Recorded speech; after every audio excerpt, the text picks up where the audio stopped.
I've always been the quiet one in my family. The observer. The guy who shows up, smiles politely, nods through the conversations, then disappears before anyone notices I didn't say much. My name's Julian. I'm 32 now, but this all started when I was 29. Back then, I had just moved back to our hometown after 5 years of grinding in New York's startup scene. I came back with a suitcase, a laptop, and the blueprint for an idea I believed would change my life. My family is the type where loud equals right. My brother Brandon, older by 2 years, was the golden boy from day one. Star athlete in high school, marketing degree from a big-name college, charismatic to a fault, and always on. My parents would hang on his every word at dinner, beam whenever he walked into a room, and measure my own successes against whatever he was doing at the time.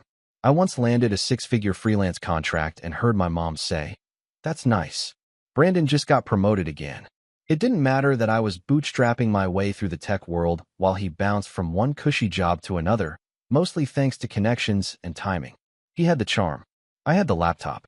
Guess which one they valued more? Still, I wasn't bitter. Not then. I'd always told myself I didn't need applause to succeed. I just wanted to build something that mattered, something that was mine. When I came home, it wasn't because I'd failed. Quite the opposite.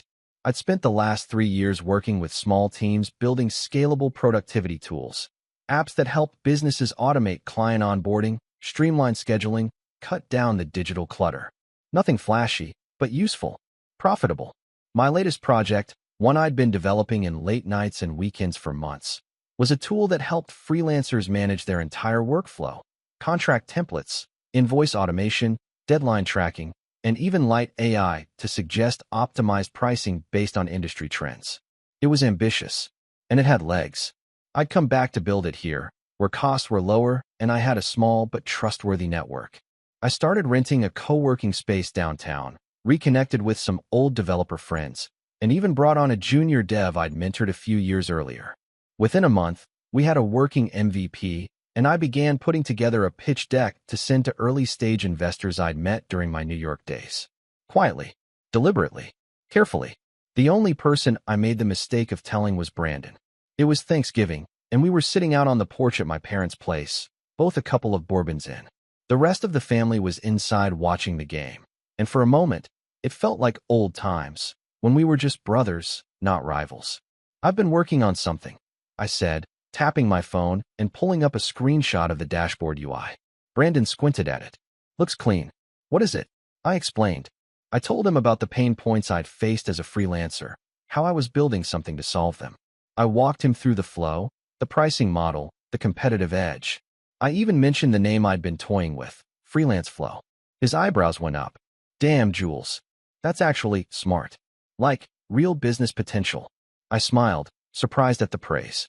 "Yeah, I think so too. What stage are you at?" "MVP's done. Talking to some seed investors next week. If all goes well, I could be hiring by February."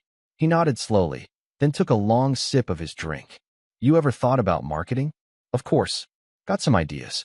Content funnels, SEO, a few influencer partnerships in the pipeline." He grinned, that same grin he used to get when he found a shortcut in a board game. "Man, if you need help with that, let me know. I've been running ad campaigns for that real estate firm, remember? I've got contacts." I should have stopped there, politely nodded and changed the subject. But I was stupid. I wanted to believe he genuinely wanted to help. So I said, "Actually, yeah. When we get to that stage, I'd love your input." He clinked his glass against mine and said, "Then we'll make it big, bro." I didn't think much of it after that. We left the porch, he made another round of drinks, and the night ended with our dad giving yet another toast about how Brandon always brings the family together. It wasn't until 6 weeks later that I got the first inkling something was off.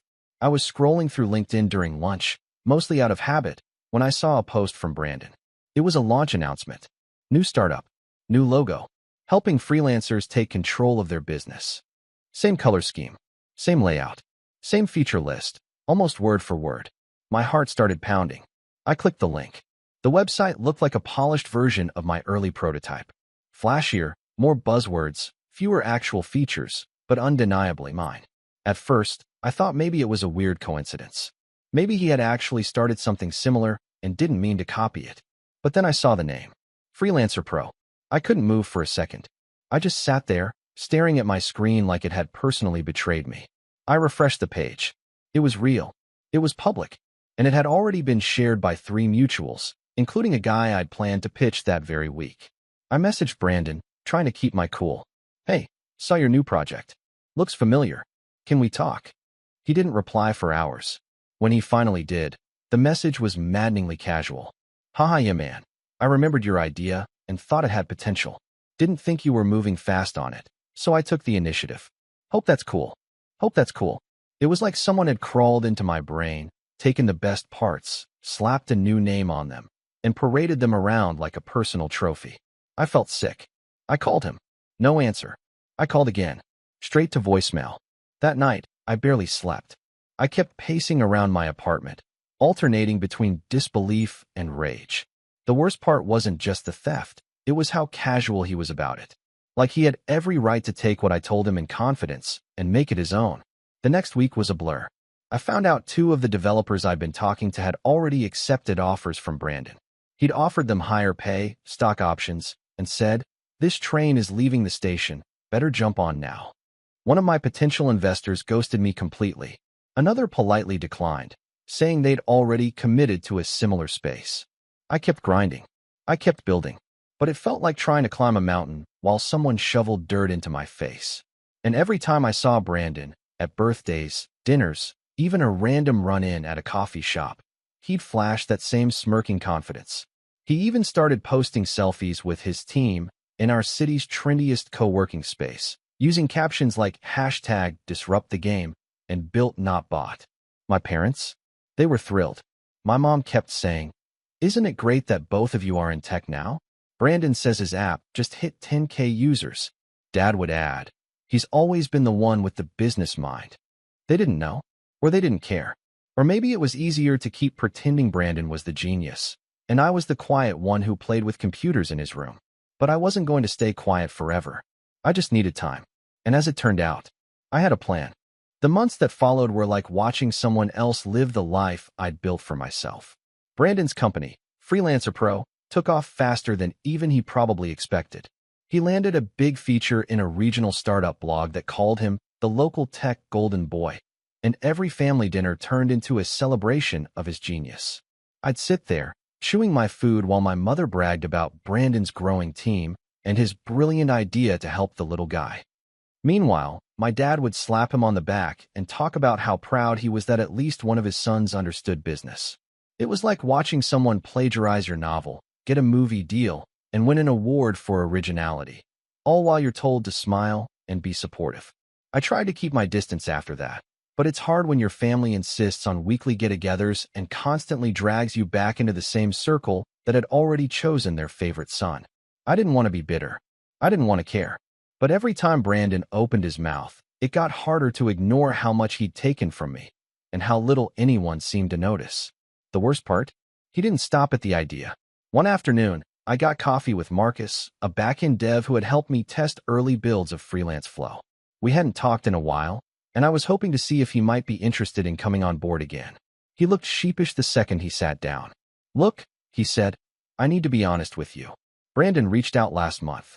Said he was looking for a new lead dev, offered me 20% more than what I make now. And I took it." I nodded slowly. I didn't blame Marcus. I blamed the guy who'd built his whole business model around poaching from mine. But what Marcus said next knocked the wind out of me. He showed me some old mock-ups. The ones you and I worked on. The UI flow, the client dashboard. Said they were his early prototypes. I blinked. "Wait, my prototypes?" Marcus shrugged helplessly. He said he'd built them with someone back in New York, but didn't name names. I figured he had some right to them. Maybe you guys partnered at some point. I leaned back in my chair, staring at the table. I could feel the blood rushing to my face. Brandon wasn't just stealing the concept. He was stealing credit for the actual designs. The hours I'd spent refining that interface, testing layouts, analyzing competitor weaknesses, all of it, rewritten under his name. He didn't even change the code, Marcus added after a beat. I checked. "The early CSS? It's yours. Down to the weird spacing bug you told me about." I didn't finish my coffee. I just thanked Marcus and walked out, my head buzzing with static. That night, I pulled up Brandon's app and started digging. I don't know what I expected. Maybe some original improvements, some innovation that would make all this hurt less. But it wasn't there. It was just my skeleton, dressed up in buzzwords and flashy buttons, pumped full of seed money and dripping with arrogance.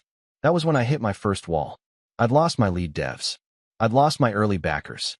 Even my own network had been pulled into his orbit, charmed by the polish and momentum. I tried launching quietly anyway, but the first wave was a disaster. Bugs.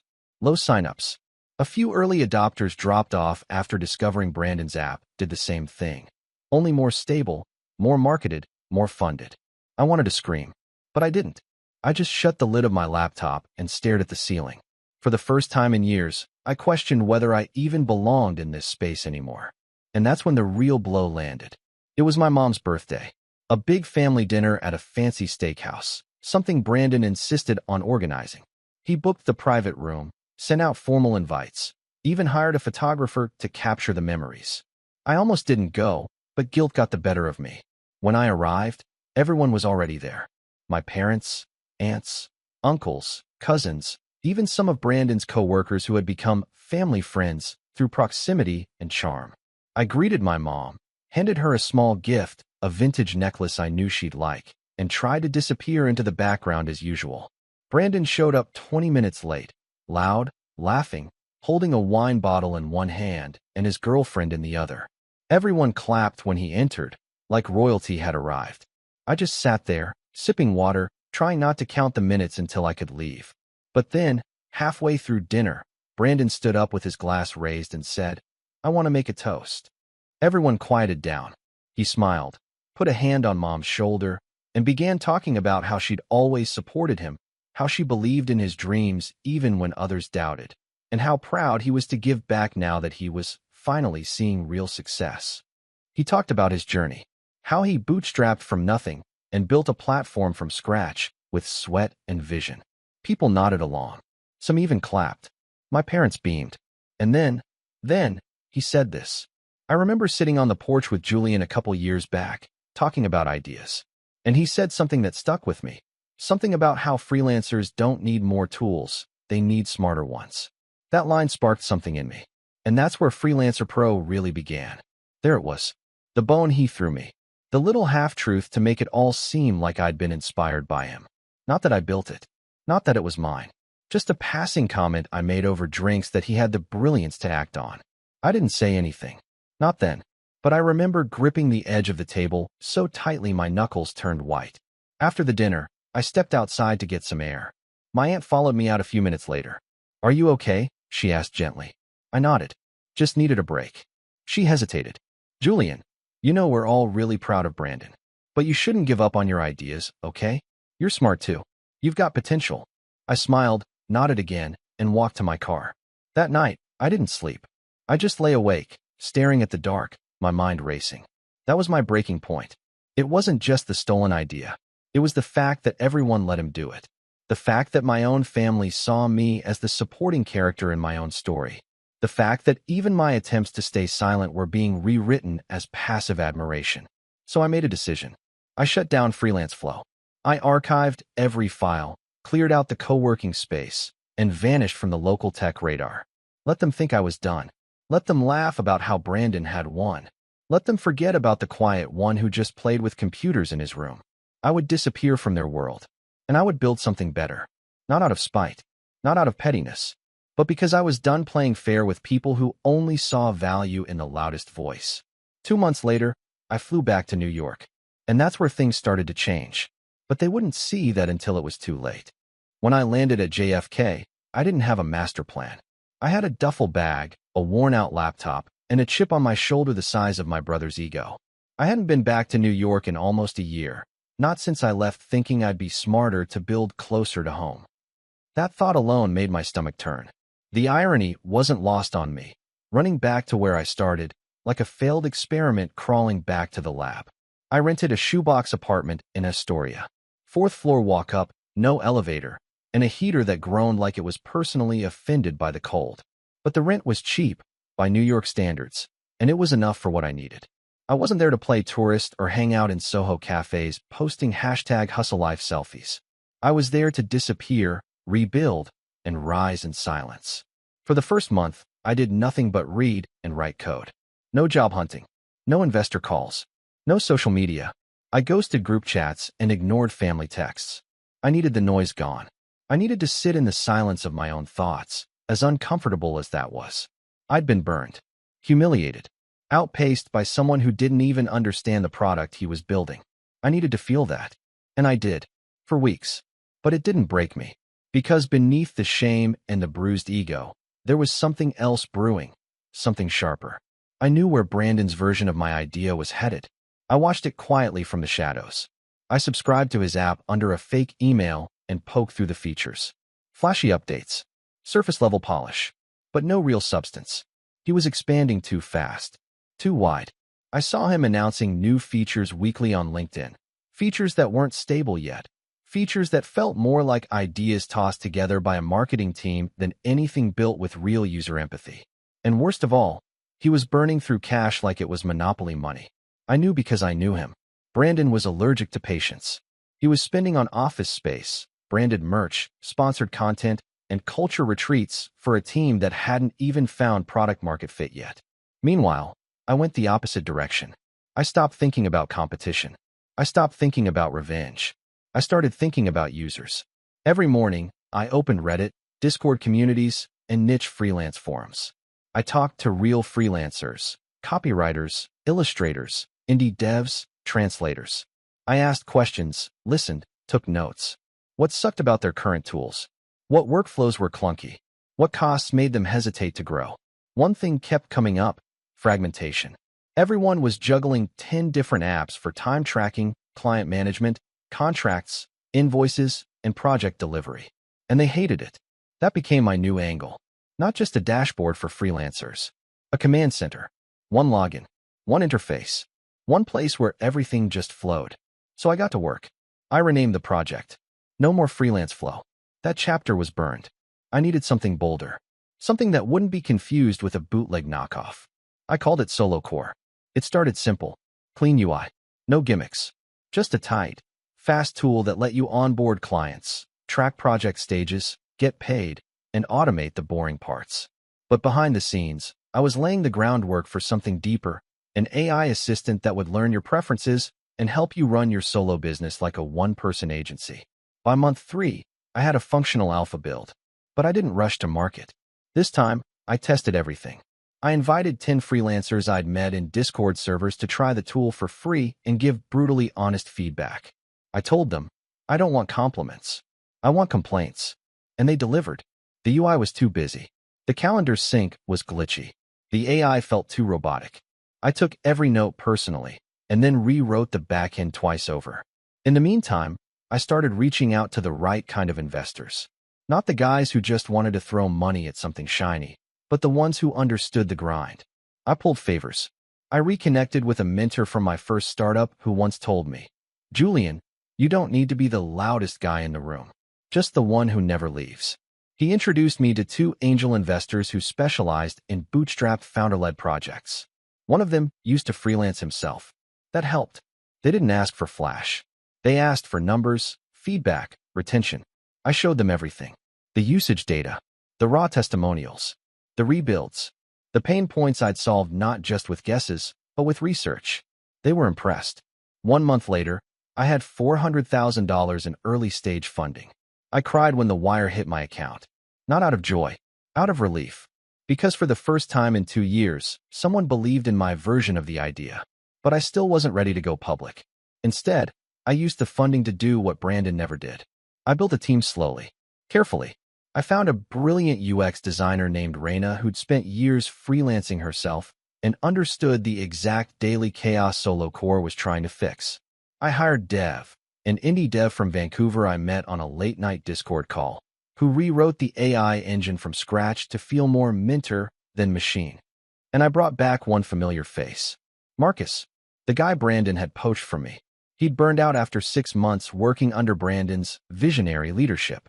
Apparently, the team had been churning out rushed updates to hit artificial milestones for investors, and the culture had turned toxic fast. When I messaged him, his reply was instant. "I've been waiting for this." I paid him more than Brandon ever did, and I gave him a stake. Over the next 6 months, Solo Core transformed from a scrappy rebuild to a quiet powerhouse. No ads, no social blasts, just word of mouth, organic growth, and invite-only access. Every new user had to be referred by an existing freelancer. That gave it a sense of exclusivity and trust. Within 4 months, we had a 92% retention rate and a wait list of over 6,000 freelancers. And I still hadn't told a soul in my family. They thought I'd failed, that I'd tapped out, that Brandon was the only tech success in the family. They sent me photos of his company holiday party, his new branded hoodies, even a billboard he paid for in downtown just to flex. I said nothing. I just replied with a thumbs-up emoji and got back to work. Then, something happened. A popular YouTuber who specialized in freelance tech tools did a surprise review of Solo Core. I didn't send it to him. A user on his Discord had recommended it. He called it the cleanest, smartest tool I've used in years and said it felt like someone finally built a platform for us, not for the pitch deck. Overnight, our waitlist tripled. That was the first time Brandon noticed something was off. I know because he emailed me. Subject line, "Is this you?" All he wrote was a link to the video and a question mark.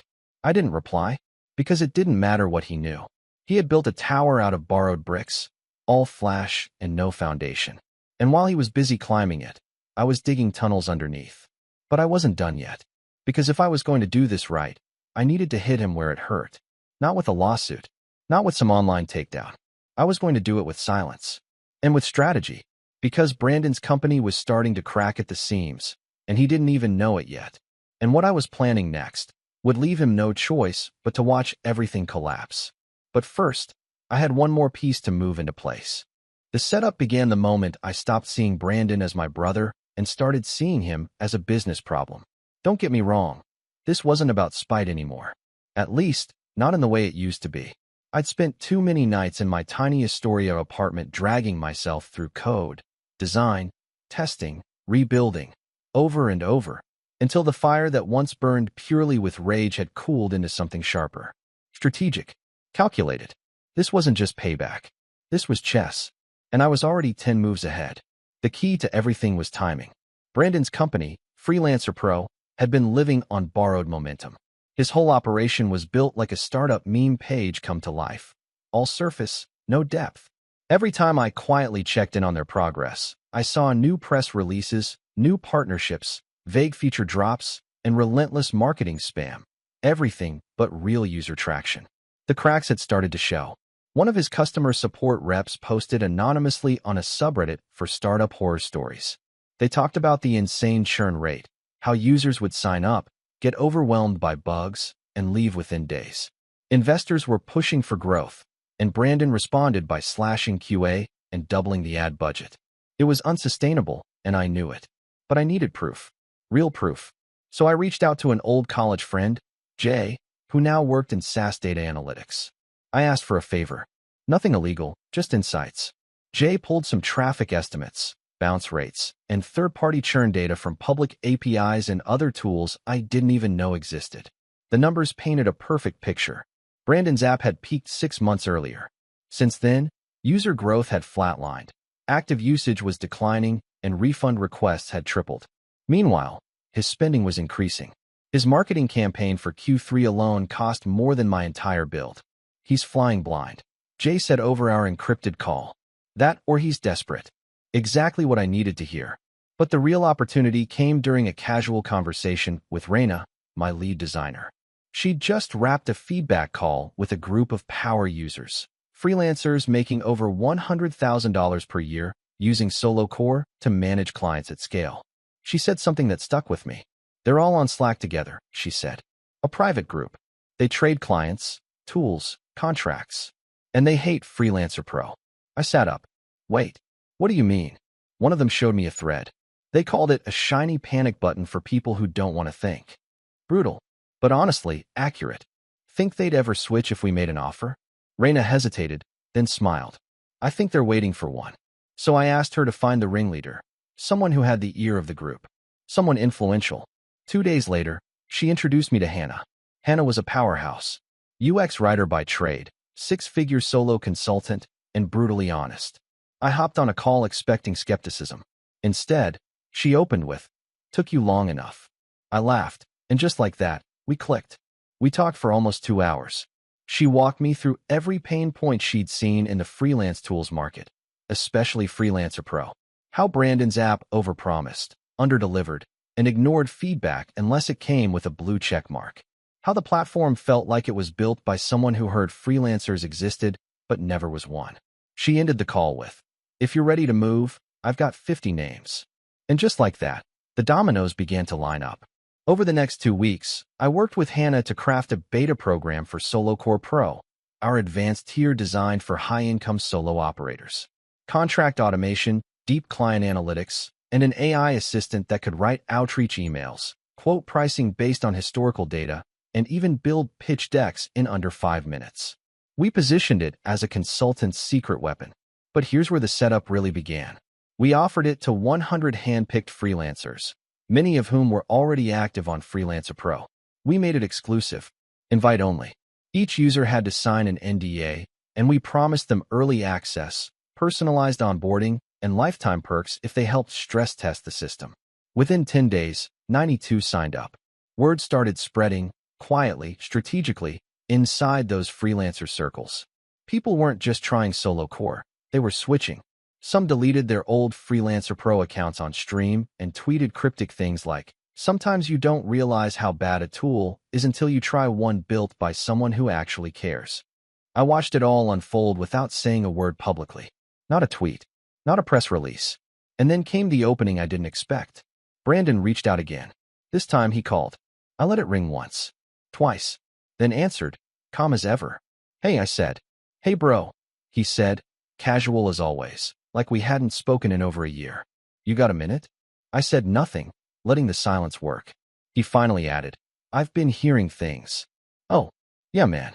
People are talking about some new thing, SoloCore? That's you, right? I don't really talk about work with family anymore." He chuckled. "Come on, Julian. It's just us. I know it's you. I've had 2 users tell me they jumped to it. Said it's cleaner, smarter, AI or something." I didn't respond. Then he sighed and said, "Look, we should grab coffee. Talk strategy. Might be ways to, I don't know, collaborate." I almost laughed. "Collaborate? You mean like last time?" I asked, the smile obvious in my voice. There was a pause on his end. A long one. "That wasn't what it looked like," he said eventually. "No," I replied. "It was exactly what it looked like." He tried again. "We're both killing it, right? Maybe we pool resources, dominate the space together."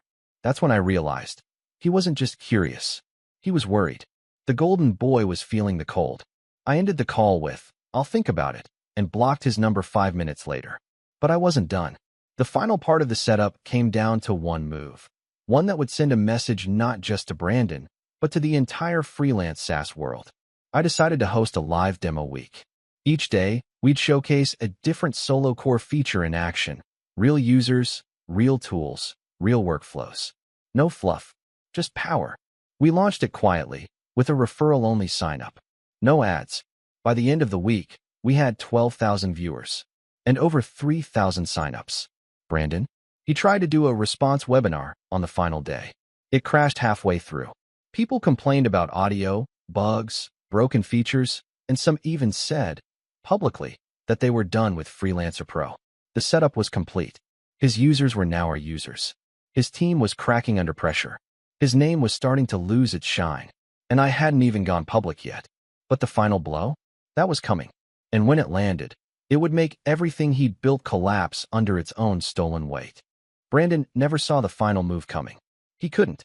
Because by the time I pulled the trigger, he was too busy trying to plug the holes in a ship that was already sinking. I waited until the cracks in Freelancer Pro were wide enough for sunlight to pour through. The timing had to be perfect. No earlier, no later. And when the moment arrived, it wasn't dramatic. It wasn't some big explosion. It was quiet, surgical. The first blow came from inside his own house. I got a message from Sasha, one of Brandon's former operations leads. I didn't know her personally, but she had reached out through a mutual connection after hearing I was behind SoloCore. She had been with Brandon since the early days and had seen everything. The rushed launches, the missed payrolls, the shallow updates dressed in buzzwords. And now she was out, burned, bitter, and ready to talk. We met in a quiet cafe in Brooklyn. I stayed because I believed in the product. she said, stirring her coffee slowly. But there was no vision. Just ego. Every time someone gave actual feedback, Brandon called it negativity. He surrounded himself with yes men. She handed me a folder. It wasn't full of secrets, nothing confidential, nothing illegal. But it was full of truth. Churn rates, user complaints, unfulfilled promises to investors. Proof that Freelancer Pro had stopped growing months ago, even though Brandon kept claiming otherwise. He's trying to raise another round, Sasha added. He needs a win. He's calling it a bridge round, but it's just to keep the lights on. I thanked her, offered her a position on my operations team, and walked away knowing I had everything I needed. Because Brandon didn't just need money. He needed a miracle, and I was about to take away the last one he had. 2 weeks later, I announced the public launch of Solo Core. No fluff, no champagne, just a tweet. We've spent 2 years listening to freelancers, building with them, learning from them. Welcome to Solo Core, your freelance business, unified. Built by freelancers. Built for freelancers. We're ready. The tweet blew up. Our wait list of 30,000 opened overnight. Existing users shared their results. Case studies dropped. Influencers in the freelance world started creating content without us asking. And on day 3, we dropped the final piece. The migration tool. With a single click, users could import their entire client history, invoices, contacts, and schedules from Freelancer Pro automatically into Solo Core. Clean UI. Zero friction. I even paid for ads on the tool's landing page with the headline. Time to upgrade from copycats. Move your freelance business to Solo Core in 60 seconds. The floodgates opened. We had 8,000 users switch in the first week. Then 15,000.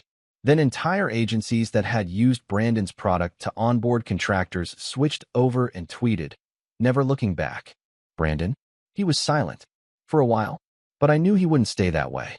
It was day 10 of our launch when he finally broke. He went live on LinkedIn with a video titled, Setting the Record Straight. I watched with popcorn in hand. He looked tired, less polished than usual. The energy was still there. He was always good on camera, but the cracks were visible. Look, I know there's a lot of noise right now, he said. Some competitor trying to make waves. Copying our space. I won't name names, but I'll say this. Building a company takes courage. Not just code. It takes risk. And vision. And we're not going anywhere. The comments disagreed. Hard. People dragged him for his vision. They brought receipts. Side-by-side screenshots showing identical dashboard layouts from a year ago. Complaints about bugs that had gone unresolved. Tweets like, Bro, you literally stole your brother's idea. And you did it worse. Not Julian launching a better version in silence and eating your lunch. This aged like milk. I didn't reply. Not once. But I didn't have to. Because on day 14, we announced our team expansion initiative, a hiring program designed specifically for devs and designers with experience in freelancer SaaS platforms. Every recruiter in the tech scene knew what it meant. I poached 5 of his senior engineers. I offered double salaries, stock options, and, more importantly, leadership input. They weren't joining a rebound. They were joining a vision. One of them even tweeted, left the house of cards, joined a fortress. Thanks at Solo Core. Then came the final collapse. 3 weeks after our launch, a Medium post dropped. It was titled, How I Wasted $2.1 million Building the Wrong Startup. It was written by one of Brandon's original investors. The post went viral. He detailed everything. How he was seduced by charisma, how he ignored red flags, how Brandon's team burned through cash while chasing flashy features and never cared about user retention. He never named Solo Core, but the message was clear. By the end of the month, Freelancer Pro laid off half its staff. Their Twitter went dark. The live chat on their homepage quietly disappeared. And then, in a move that nearly made me laugh out loud, Brandon updated his LinkedIn title from founder and CEO of Freelancer Pro to former tech exec open to work. I didn't block him this time. I let him watch. Every new milestone. Every press feature. Every testimonial from users he once had but couldn't keep. And then, because the universe loves poetic timing, I got an email. From him. Subject, let's talk. Body, hey Julian. I know things didn't go the way either of us expected. I just wanted to say congrats on Solo Core. It's a hell of a product.